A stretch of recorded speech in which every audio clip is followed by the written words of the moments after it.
நான் சொல்றேன், அப்படி சொல்றவாதான் அயோக்கிய முட்டாள் காட்டுமிராண்டி நான் சொல்றேன். நீதிபதி ஜி.ஆர். சுவாமிநாதன் அவருடைய பேச்சு மறுபடியும் சர்ச்சையில சிக்கி இருக்குது.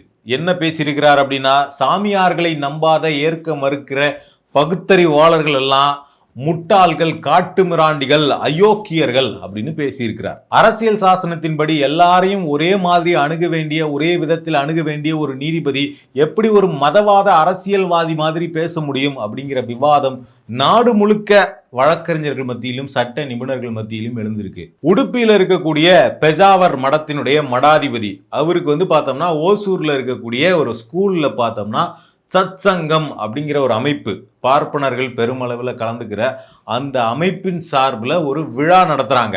அந்த விழாவில் சீஃப் கெஸ்டா பார்த்தோம்னா நீதிபதி ஜி.ஆர். சாமிநாதன் கலந்துக்கிறார். அதாவது அந்த நிகழ்ச்சி என்ன மாதிரியான நிகழ்ச்சி அப்படின்னா, குரு வந்தனம் அப்படிங்கிற பேரில் அந்த மடாதிபதியாக இருக்கக்கூடிய சாமியாருக்கு வணக்கம் செலுத்துகிற நிகழ்ச்சி. அவருக்கு மேலே பார்த்தோம்னா பூவில் அபிஷேகம் பண்ணுறாங்க, அவர் காலில் எல்லாரும் விழுந்து வணங்குறாங்க. இந்த மாதிரியான ஒரு நிகழ்ச்சி அது. இதில் பேசும்போது தான் ஜி.ஆர். சாமிநாதன் என்ன சொல்கிறார் அப்படின்னா, குரு அப்படிங்கிறவங்க பார்த்தோம்னா கடவுளினுடைய லிவிங் ப்ரெசன்ஸ். அதாவது கடவுளை நம்மளால் நேரில் பார்க்க முடியாது, ஆனால் குருவை நம்ம நேரில் பார்த்து நேரிலேயே வணங்க முடியும். கடவுளுடைய லிவிங் ப்ரெசன்ஸ் தான் இந்த குருக்கள் அப்படின்னு பேசுகிறார். அதே மாதிரி கடவுளுடைய காலை பிடிக்க முடியாது, காலை பிடிச்சிக்கிறது கஷ்டம், ஆனால் ஒரு குருநாதருடைய காலை பிடிச்சிக்கிறது ரொம்ப ரொம்ப சுலபம். குருங்கிறது கடவுளோட லிவிங் ப்ரெசன்ஸ். கடவுளோட காலை பிடிச்சிக்கிறது கஷ்டம், ஆனா குருநாதரோட காலை பிடிச்சிக்கிறது ரொம்ப ரொம்ப சுலபம். இப்படி எல்லாம் சொல்ற அவரு ஒரு கதை சொல்றாரு. என்ன சொல்றாரு அப்படின்னா, அவங்க பெண் ஒரு வழக்கறிஞராக படிச்சிருக்கிறாங்களாம். பஞ்சாப்ல இருக்கக்கூடிய பாட்டியாலா யூனிவர்சிட்டியில் அவங்களுக்கு பட்டமளிப்பு விழாவுக்காக போயிருந்தாங்களாம். அப்போ அந்த பட்டமளிப்பு விழா முடிச்சுட்டு நைட்டே அவங்க டெல்லிக்கு கிளம்புனாங்களாம். அந்த டெல்லிக்கு கிளம்பும்போது அங்கே பெரிய அந்த வழி முழுக்க மிஸ்ட்டு ரொம்ப அதிகமாக இருந்தது. எதுவுமே வழியில் ஒரு 5 அடி தூரத்துக்கு மேலே கூட எதுவுமே தெரியல. அந்த டைமில் அவர் போன கார் பஞ்சர் ஆகிடுதான். அப்போ அந்த கார் பஞ்சர் பார்க்க தெரியாமல் அந்த டிரைவர் ஏதோ பண்ணிகிட்டு இருந்தாராம். அப்போ அவருடைய மனைவி ஜி.ஆர். சாமிநாதன் அவருடைய மனைவி அந்த டிரைவருக்கு உதவியாக அந்த பஞ்சர் போடுற விஷயங்களை சொல்லிக்கிட்டு இருந்தாங்களாம். இந்த சூழலில் 5 அடி தூரத்துக்கு மேலே எதுவுமே தெரியல அப்படின்ற சூழலில் ஒரு ஹைவேல தனியாக நின்றுக்கிட்டு ஒரு ஹெல்ப்லெஸ் சுச்சுவேஷனில் நாங்கள் நின்றுட்டு இருந்தோம். என்ன நடக்க போகுதுன்னே தெரில, ஒரு பயத்தில் நின்றுட்டு இருந்தோம். அப்போ என் வாய் என்ன தெரியாமலேயே குருநாதா குருநாதா குருநாதான்னு உச்சரிச்சிட்டே இருந்தது.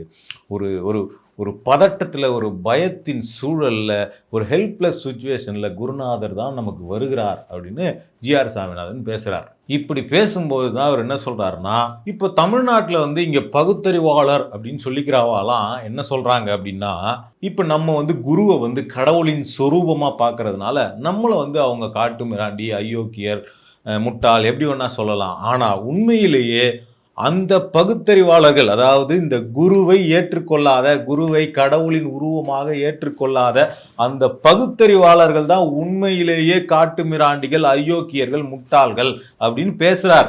இப்ப நம்ம தமிழ்நாட்டுல பகுத்தறிவாளர்கள் சொல்றாங்க. அவங்க நம்ம குருவை ஒரு கடவுளோட சுரூபம் பார்க்கறதுனால நம்மள அயோக்கியம், முட்டாள், காட்டு மிராண்டி என்னமெல்லாம் சொல்லலாம். இவர் ஒரு பாஜகவின் பிரதிநிதியாக இதை பேசல, இல்ல தமிழ்நாடு பிராமணர் சங்கத்தின் பிரதிநிதியாக இதை பேசல, சத் சங்கத்தினுடைய ஒரு உறுப்பினராக இதை பேசல, ஒரு நீதிபதியாக அந்த நிகழ்வுல சீஃப் கெஸ்டா கலந்துகிட்டு இதை பேசுறார். இதுதான் இங்க சிக்கல். ஒரு பாஜகவை சேர்ந்த நிர்வாகி இதை பேசினா ஒரு அரசியலுக்காக பேசுகிறார் அப்படின்னு கடந்து போக முடியும். ஒரு RSS அமைப்பை சேர்ந்தவர் இப்படி பேசினா அவர் அவருடைய அரசியலுக்காக பேசுறார் அப்படின்னு கடந்து போக முடியும். ஆனால் ஜி.ஆர். சாமிநாதன் மதுரை ஹைகோர்ட்ல சிட்டிங் ஜட்ஜ், ஒரு நீதிபதி எப்படி பகுத்தறிவாளர்கள் அப்படிங்கிற ஒரு தரப்பு மக்களுக்கு எதிராக இப்படி பேச முடியும் அப்படிங்கிறது ரொம்ப முக்கியமான கேள்வி. அடுத்ததா அவர் குருநாதருடைய காலம் நம்ம பிடிச்சிக்கணும், குரு தான் கடவுளினுடைய பிரசன்ஸ் அப்படின்லாம் சொன்னார் இல்லைங்களா. அப்படிப்பட்ட சில குருநாதர்களுடைய, அப்படிப்பட்ட சில ஸ்பிரிச்சுவல் குருக்களுடைய லிஸ்ட்டை நம்ம இப்போ பார்ப்போம். ராம் ரஹீம் சிங் அப்படின்னு ஒரு சாமியார், மிக பிரபலமானவர் ஹரியானாவில். இந்த நபர் ஸ்பிரிச்சுவல் குரு, இவரோட காலை தான் பிடிச்சிக்கணும்.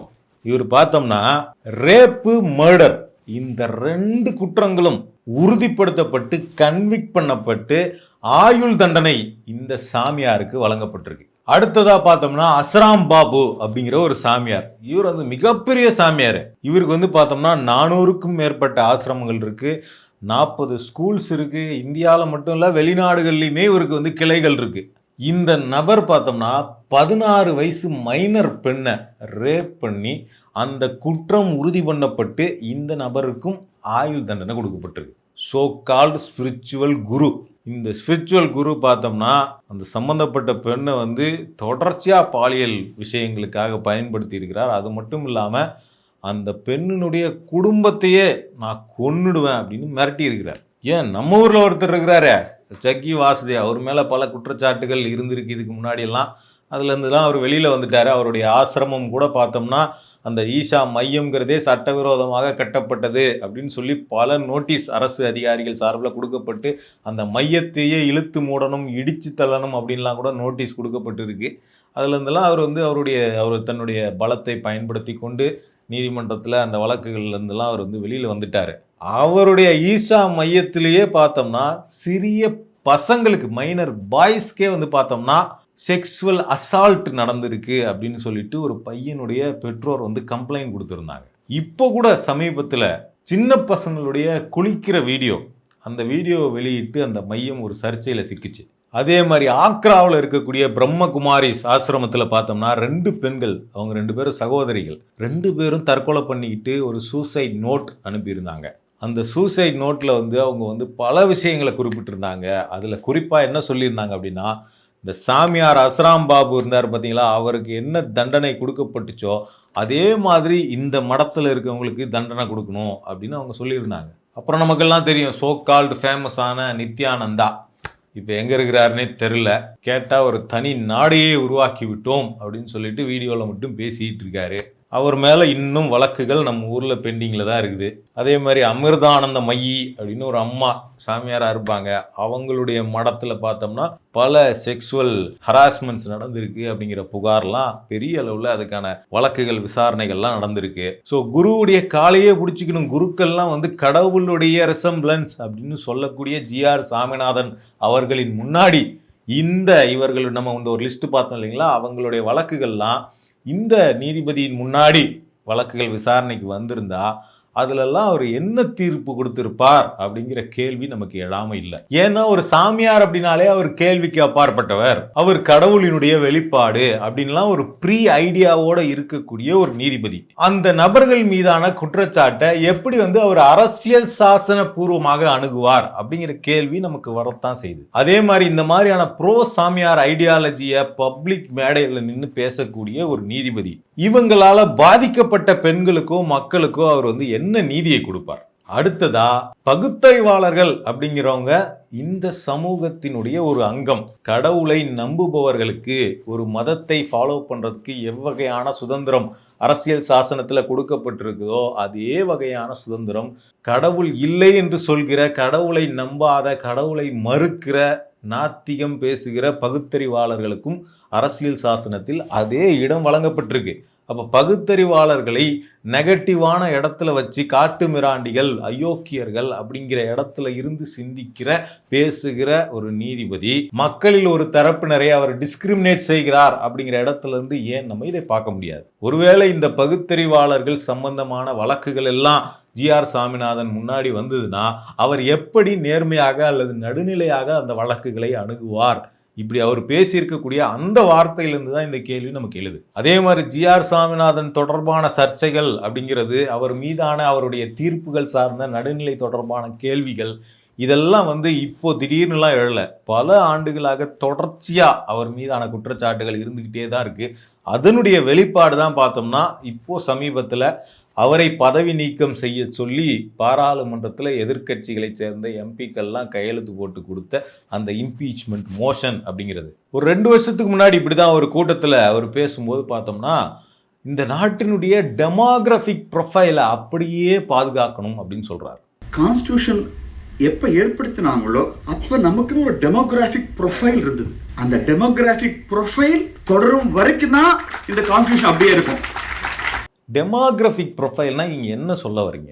எப்படி நம்ம பிரதமர் மோடிஜி தேர்தல் பரப்புரைகள்லாம் சொன்னார், இங்கே முஸ்லீம்கள்லாம் அதிகமாக குழந்தை பெற்றுக்கிறவங்க அப்படின்னு சொல்லிட்டு அவர் பேசினது, இல்லை அமித்ஷா பேசுனது, இல்லை பாஜகவினர் வந்து முஸ்லீம் பாப்புலேஷன் இந்த நாட்டில் பெருகி போச்சு, இந்துக்கள் சிறுபான்மையாக போகிறாங்க அப்படின்னு அவங்க பண்ணுற கேம்பெயின், அதே விஷயத்தை தான் இவர் சொல்கிறாரா அப்படிங்கிற கேள்வி நமக்கு வருது. டெமோகிராஃபிக் ப்ரொஃபைலை பாதுகாத்தாதான் இந்த நாட்டை நம்ம பாதுகாக்க முடியும், இந்த நாட்டினுடைய பாரம்பரியத்தை பாதுகாக்க முடியும் அப்படிங்கிறார். அதை சொல்லிட்டு அடுத்தது அவர் என்ன சொல்றாருன்னா, பாரதிய சம்பிரதாயம் அப்படின்னு நமக்கு ஒன்று இருக்குது இல்லை, அதிலிருந்து தான் இந்த அரசியல் சாசனமே உருவாக்கப்பட்டுச்சு அப்படிங்கிறார். நமக்குன்னு ஒரு பாரதிய தர்மம் இருக்கு, அந்த சம்பிரதாயத்தை வந்து நம்ம தொடர்ந்துக்கிட்டே இருக்கணும், அதை ஃபாலோ பண்ணிக்கிட்டே இருக்கணும், அதை பாதுகாக்கணும் அப்படின்னு சொல்லிட்டு ஒரு நீதிபதி இதுக்கு மேலே நான் சொல்ல முடியாது, நீங்களா தான் புரிஞ்சுக்கணும் அப்படிங்கிறார். நம்ம பாரதிய சம்பிரதாயம் அப்படின்னு ஒரு நமக்குன்னு பாரதிய தர்மம் இருக்கு இல்லையா, சம்பிரதாயத்தில் உள்ளவங்க தொடர்ந்து அந்த சம்பிரதாயத்தில் இருக்கணும், அப்பதான் முடியாது.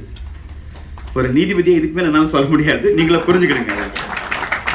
அப்போ நம்மளால புரிஞ்சிக்க முடியுது உண்மையிலேயே. அவர் சொல்றாருல்ல, ஒரு நீதிபதியா நான் இதுக்கு மேலே பேச முடியாது, நீங்க தான் புரிஞ்சிக்கணும் அப்படிங்கிறாருல்ல, அந்த அர்த்தத்தை நம்மளால புரிஞ்சிக்க முடியுது. ஆக்சுவலாக ஒரிஜினலாக அவர் என்ன சொல்ல வரார், என்ன சொல்ல வந்து பாதியில் நிறுத்தி நீங்களே புரிஞ்சுக்கிங்க அப்படின்னு சொல்றாருங்கிறத. பாரதிய சம்பிரதாயம் அப்படின்னு நீங்க எதை சொல்ல வரீங்க? வர்ணாசிரமத்தை சொல்றீங்களா, மனுசாஸ்திரத்தை சொல்றீங்களா, இங்க இருக்கக்கூடிய அழுகி போன சாதிய அமைப்பு முறையை சொல்றீங்களா? எந்த பாரம்பரியத்தை நம்ம பாதுகாக்கணும்? எல்லாரும் சமம் இல்லை, எல்லாரும் ஒவ்வொரு படிநிலையில இருக்கிறோம் அப்படிங்கிற இதை எதுக்காக நம்ம பாதுகாக்கணும்? எல்லாரும் இங்கு சமமாக இருக்க வேண்டும் அப்படிங்கிறதுக்காகத்தான் இந்த சம்பிரதாயங்களை புறந்தள்ளி விட்டு, அதாவது ஜனநாயகமே இல்லாத பாரதிய சம்பிரதாயம் அப்படிங்கிற பேர்ல இங்க புறையோடி போன வர்ணாசிரம கோட்பாடுகளை, ஜாதிய படிநிலைகளை புறந்தள்ளி விட்டு தான் எல்லோரும் சமம்னு சொல்லிட்டு ஜனநாயகமான அரசியல் அமைப்பு முறை சாசனம் அப்படிங்கிறது டாக்டர் அம்பேத்கர் அவர்களால் இங்கே உருவாக்கப்பட்டுச்சு. எல்லாரும் சமம், மதச்சார்பின்றி எல்லோரும் சமம், இது ரெண்டுமே முக்கியம். ஒரே மதத்தின் கீழே எல்லாரும் சமம், மதச்சார்பின்றி எல்லோரும் சமம், இதுதான் அரசியல் அமைப்பு சாசனம் நமக்கு கொடுத்த வடிவம். இது பாரதிய சம்பிரதாயத்திலிருந்து உருவானது கிடையாது, நவீன ஜனநாயகம் நமக்கு கொடுத்த கிஃப்ட். அண்ணல் அம்பேத்கர் அதை உருவாக்கி கொடுத்தார். என்னால் இதெல்லாம் வெளிப்படையாக பேச முடியலையே, பாரதிய சம்பிரதாயம்னா வர்ணாசிரமம் அப்படின்னு சொல்ல முடியலையேன்னு அவர் வருத்தப்படுறாரான்னு தெரியல. அதனால தான் ஒரு நீதிபதியாக என்னால் இதுக்கு மேலே பேச முடியாது அப்படிங்கிறார். இதனால தான் பார்த்தோம்னா அவர் மீது கொடுத்த அந்த இம்பீச்மெண்ட் மோஷனில் எதிர்க்கட்சிகளை சேர்ந்தவர்கள் அவர் ஜாதியவாத மதவாத பயாஸ் அவருடைய தீர்ப்புகளில் இருக்குது, அவருடைய நடைமுறைகளில் இருக்குது அப்படின்னு குறிப்பிட்டிருக்காங்க. அதில் ரொம்ப குறிப்பாக பார்த்தோம்னா மதுரை ஹைகோர்ட்டில் பார்ப்பனர்களாக இருக்கக்கூடிய வழக்கறிஞர்கள் அவங்களுக்கு பெரிய அளவில் ஃபேவரட்டிசம் இவர் பண்ணிட்டு இருக்கார் அப்படிங்கிறது ரொம்ப முக்கியமான குற்றச்சாட்டு. இப்போ ஒரு அரசியல்வாதி இருக்கிறாரு, அவர் வந்து ஒரு டெண்டர், கவர்மெண்ட் டெண்டர் வருதுன்னு வச்சுங்களேன், அதை வந்து அவர் சொந்தக்காரங்களுக்கோ இல்லை ஃப்ரெண்ட்ஸுக்கோ அவர் ஜாதிக்காரங்களுக்கோ அவர் வந்து ஒரு ஃபேவரட்டிசம் பண்ணி கொடுத்தாருன்னா அதுக்கு பேர் என்னன்னா ஊழல். அப்போ ஒரு ஜட்ஜ் இருக்கிறார், அவரு தன்னுடைய ஜாதிக்கார லாயர்ஸுக்கெல்லாம் ஒரு ஃபேவரட்டிசம் பண்ணி கொடுத்தாருன்னா அதுக்கு பேர் என்ன? அதுல ரொம்ப குறிப்பா என்ன சொல்றாங்க அப்படின்னா, அந்த இம்பீச்மெண்ட் மோஷனை பொறுத்த வரைக்கும் எவ்வளவு முக்கியமான கேஸா இருந்தாலும் அல்லது எவ்வளவு ஈக்குவல் இம்பார்ட்டன்டான கேஸா இருந்தாலுமே அவர் வந்து பிராமின் லாயர்ஸ் இருந்தாங்கன்னா அவங்களுக்கு தான் வந்து அவர் வந்து டைம் ஸ்லாட்ஸ் வந்து ப்ரிஃபர் பண்ணி ஒதுக்கி கொடுப்பார் அப்படின்னு சொல்றாங்க. அதுலயும் குறிப்பா ஸ்ரீசரண் ரங்கராஜன் அப்படின்னு ஒரு லாயர், பார்ப்பன லாயர் இருக்கிறார், அவருடைய கேஸுக்கு மட்டும் அதீத இம்பார்ட்டன்ஸ் தொடர்ச்சியா வந்து ஜிஆர் சாமிநாதன் கொடுத்திருக்கிறார். அதே மாதிரி அவர் நீதிபதியாக வருவதற்கு முன்னாடி அவர் வந்து ஏபிவிபி மாணவராக படிக்கும் போதே ஏபிவிபி அமைப்புல, ஆர்எஸ்எஸ்னுடைய ஏபிவிபி அமைப்புல இருந்திருக்கிறார். வழக்கறிஞராக இருக்கும்போது பாஜகவினுடைய ஆதரவாளராக ஆர்எஸ்எஸ்லேயே இருந்திருக்கிறார் அவரு. இதெல்லாம் வந்து வெளிப்படையா அவருடைய அசோசியேட்ஸே ஒத்துக்கிறாங்க, அதெல்லாம் யாருமே மறுக்கல அப்படின்னு சொல்லிட்டு அவர் நீதிபதியாக ஆன பின்பும் இந்த பொலிட்டிக்கல் ஐடியாலஜிக்கு ஃபேவராக தீர்ப்பு கொடுக்கிறார் அப்படிங்கிறது தான் எதிர்க்கட்சிகளுடைய முக்கியமான குற்றச்சாட்டு. ஸோ இது ஏதோ போற போக்குல அப்படியே சொல்லிட்டு போறோமா அப்படின்னு பார்த்தோம்னா, இவர் உண்மையிலே பார்த்தோம்னா அவருடைய ஒரு தீர்ப்புல பார்த்தோம்னா கிரிப்டோ கிறிஸ்டியன்ஸ் அப்படிங்கிற ஒரு வார்த்தையை பயன்படுத்துறார். இது என்ன வார்த்தை? இது கிரிப்டோ கிறிஸ்டியன்ஸுங்கிற வார்த்தை என்ன வார்த்தை? அடிப்படையிலேயே ஒரு மதவாத சிந்தனை கொண்ட வார்த்தை இது. இதை எப்படி ஒரு நீதிபதி பயன்படுத்த முடியும், அதுவும் தன்னுடைய தீர்ப்புல?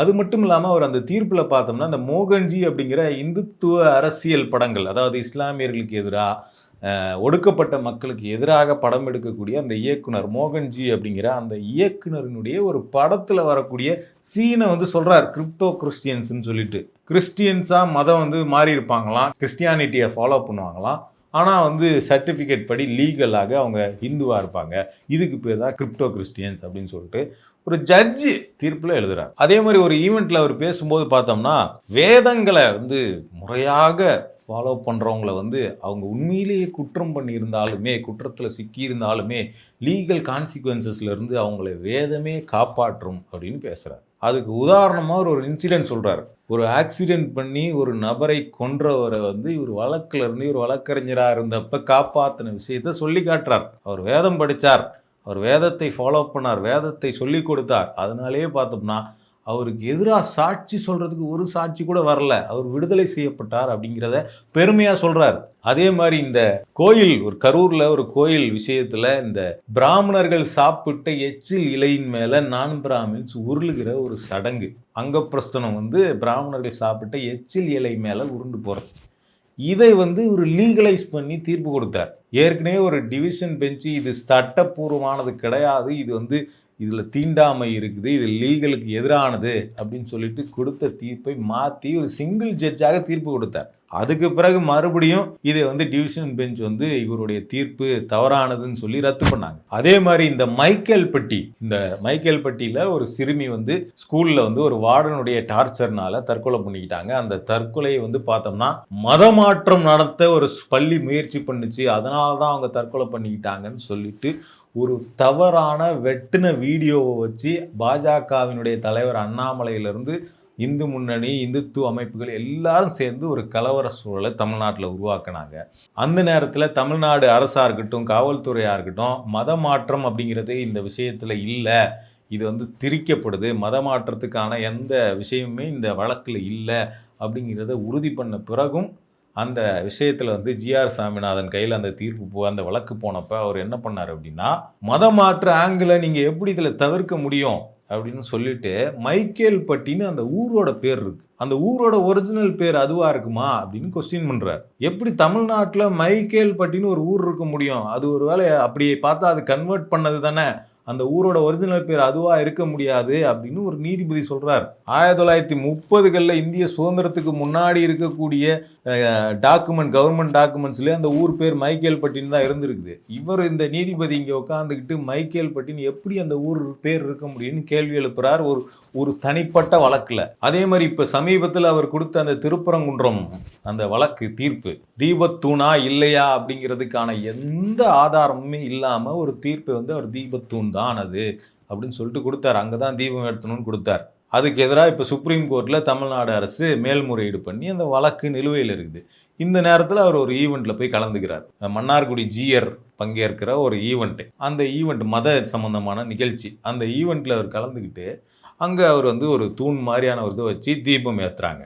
அந்த தீபம் ஏற்றிட்டு அவர் சொல்கிறார், அங்கே தான் ஏற்ற முடியல, இங்கேயாவது ஏற்றுவோம் அப்படின்னு பேசுகிறாரு. அதை பேசிட்டு அவர் என்ன பண்ணுறாருன்னா கிண்டல் பண்ணுறார். அதாவது இதையும் சர்வே கல்லுன்னு சொல்லிட போகிறாங்க அப்படின்னு கிண்டல் பண்ணுறார். ஒரே ஒரு டவுட் தான், அங்கேருந்து சர்வே கல் இல்லையோன்னோ.